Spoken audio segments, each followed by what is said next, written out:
Hi everyone. This is a very interesting situation. So the researchers I'm with drove off the road and in the middle of Tierhoog on the way into Tierhoog. Right at such a point where there's no way to turn around. And I'm driving in front. So my vehicle is on the wrong side. Yeah, c'est la vie. Such is life. We can get angry at situations, or we can have fun with it. I'm having fun. But just to give an idea of the situation I'm in. So I don't have a radio. Hand radios don't work where I am at the moment. I'm deep in the central Richtersveld on the Tierhoog road, which is not a tourist road, and we're the first vehicle to drive here in 3 months. So there's 4 vehicles. There's 2 vehicles. The researchers were behind me, and yeah, so they drove off the road. The vehicle is hanging in by a thread.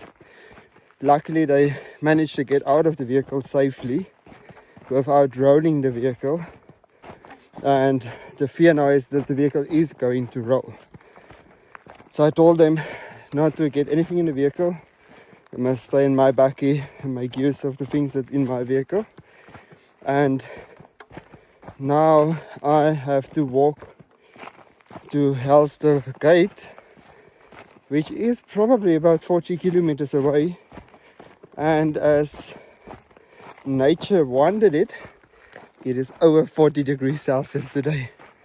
It's the first proper hot day for the season. So it's really, really hot. I've got about 2 liters of frozen water, or Oros, which should keep me well. And it's already late, it's past 2 o'clock. So I don't know how late. If I'm lucky, when I get to the main road that goes through Richtersveld, that someone would be there, and then they would give me a lift to the gate, and then I need to radio and get as much as possible hands, some sort of a high lift or something, or a jack that's massive, steel pegs, things to anchor the vehicle on the uphill side to support it. But yeah, quite an interesting turn of events. I wanted to climb on the Tierhoog tomorrow. That is certainly not happening. But anyway, I'll show you my journey, my unattended journey. And this is the beautiful thing of the Richtersveld. You need to be prepared for anything. I mean, things can happen so easily here. And the worst is always when it happens, when it's so hot. But this is where I'm in the absolute middle of nowhere.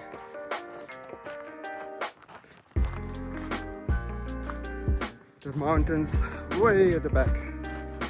That's where the road comes down Tierhoog Pass, and where it connects with the Richtersveld road. So I wanted to take shortcut behind the Richtersveld, but it's too risky because no one will know where I am. If I do that and something happens, then I can become the safe and rescue mission. I'd rather go to the road. If I'm lucky, someone comes past and give me a lift.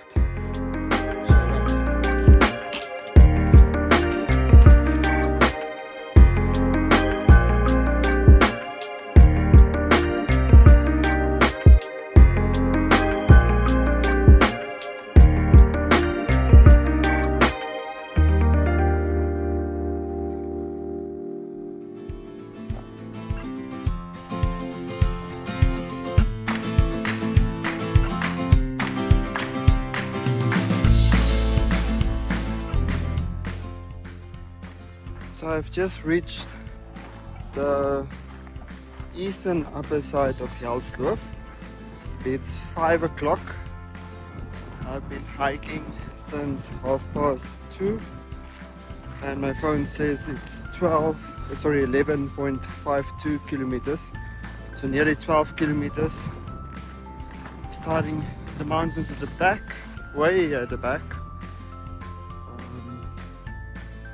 So on the right hand side, sharply towards Paradise, and then the lower mountains in the middle, the vehicles on the other side of the back. So yeah, nearly 12 kilometers. There's Numisberg and R15 lookout, eastern side of Helsdorf.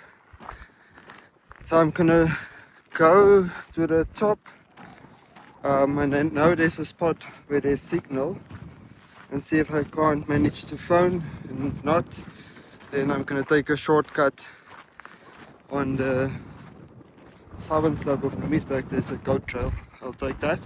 The wind, thank heavens, turned direction now. It's coming from the west, so the temperature is immediately cooling down. This is the most photographed tree in the Richtersveld because of its spectacular vista.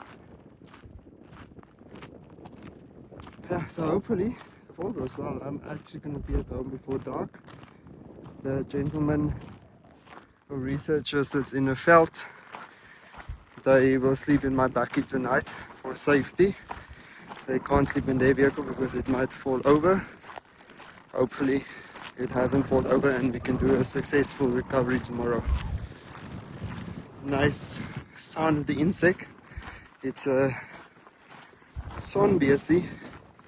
Don't know what they call it in English, but it's an Helsdorf endemic one that's still undescribed.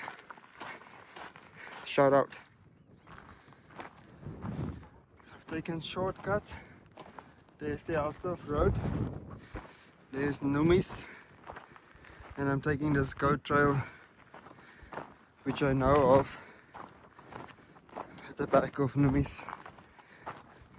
There's been no vehicles, and I'd rather go through the mountains than walk another 6 or 7 k's along Helsdorf with the hope of a vehicle coming, and then no vehicle comes. Beautiful view though, so that's a decent bonus. And I said a little bit earlier, it's nice and cooling down at the moment because of the wind that turned direction. But I need to move. I don't want to be on these steep slopes when the sun goes down. I want to be on the plain before the sun goes down. So I need to do a bit of a run now. Very nice to see. And what fantastic condition the vegetation is, even though we're in October. It's been an exceptional good year again. And the veld is recovering in many places to its former glory, and in some places it's looking better than before the long drought. A lot of rare stuff that goes behind Numis, including, you can see one that unfortunately already flowered, but there's a creepvijgie, creeping ice plant or mesum, that's named after Numis, Cephalophyllum numisensis, that I've seen here before behind the mountain.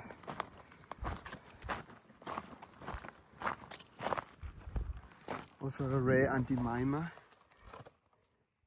So this is Antimima modesta. I only know it from 4 localities. One in Namibia, which is the type locality, and 1 or 3 in South Africa. And here's Cephalophyllum numisensis.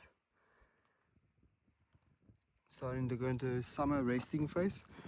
And there's Numisberg, This is more or less close to the type locality in the area of the womb of which they've been named.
Amaranthus borealianus in flower. They are late bloomers. This is October. That's nice to see. Pink flowers.